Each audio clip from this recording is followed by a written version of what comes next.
Question for those of you who've been playing Minecraft for years. Do you remember the first time you killed the Ender Dragon? Most veterans would probably say something like, maybe a few years ago.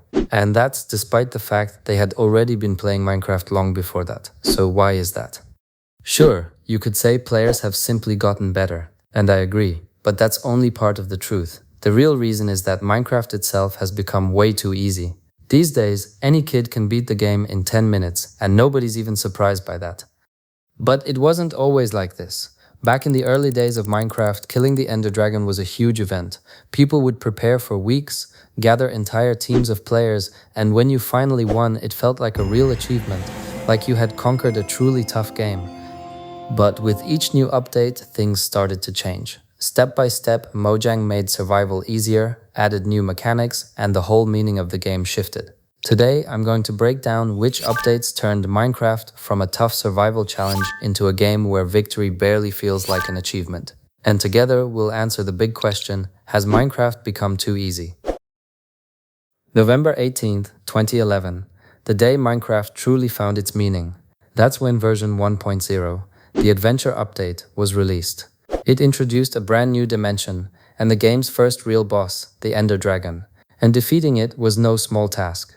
Back then, diamond armor was actually stronger than it is today, but getting it was much harder. Diamonds were far more rare. It wasn't until years later, in version 1.18, Caves and Cliffs, that ore generation was completely reworked. But you know what? Even that isn't the main reason Minecraft became so easy. It all really started on February 29th, 2016, with the release of version 1.9, the Combat Update. That's when two items were introduced that completely flipped the gameplay and broke the balance.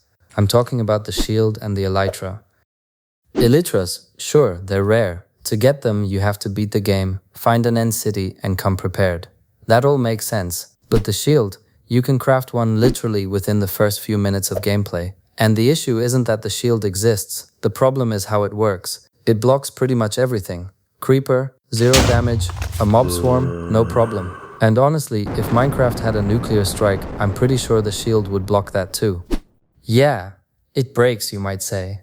But that doesn't really matter. Early on, you can just craft dozens of shields and swap them out one after another. The shield took away a big chunk of the game's challenge, and it marked the start of Minecraft shifting from harsh survival to a comfortable walk in the park. The next step toward making the game easier came on November 14th, 2016, with the release of version 1.11, the Exploration Update. That's when the Totem of Undying was introduced into Minecraft. With this item, the biggest thrill disappeared.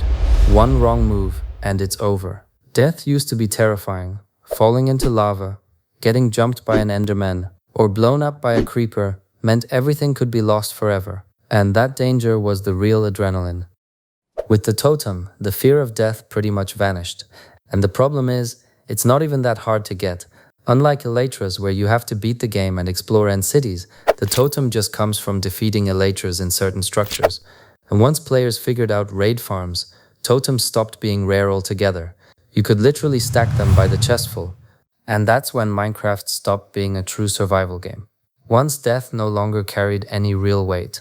The core feeling of risk, the thing that used to make your heart race, completely disappeared.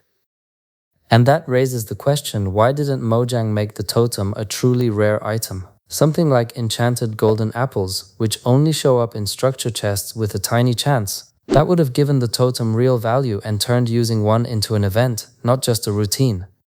Well-known streamer and hardcore veteran Philza once said he would never use totems in his hardcore world, just to preserve the deadly meaning of death. He held the record for one of the longest-running hardcore worlds, surviving for over 5 years before tragically being killed by a baby zombie in golden armor. No! Really?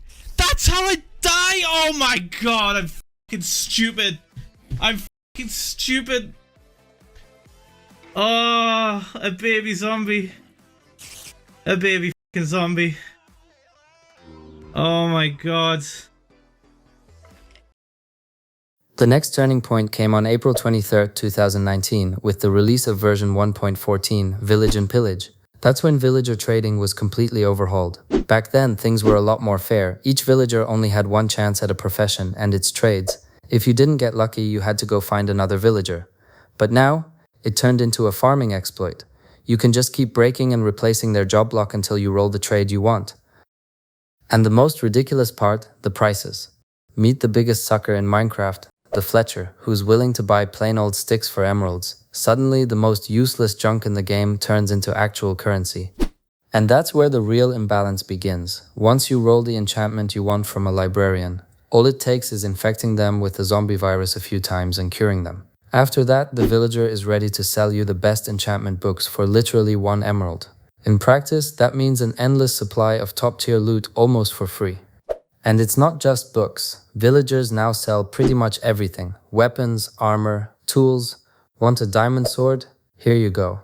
Need a full set of enchanted armor? No problem. And the best part, you don't even have to mine for diamonds or craft anything from scratch anymore. You can just buy it all for a handful of emeralds.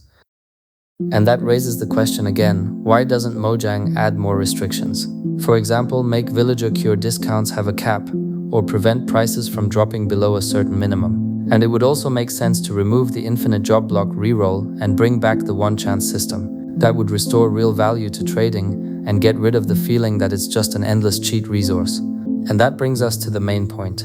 Yes, Minecraft today is much easier than it used to be. Shields, totems, villager trading, farms, and all these new mechanics really did take away that raw survival thrill the early versions of the game had. But should that really be seen as a bad thing? Probably not. Because Minecraft was never just about difficulty.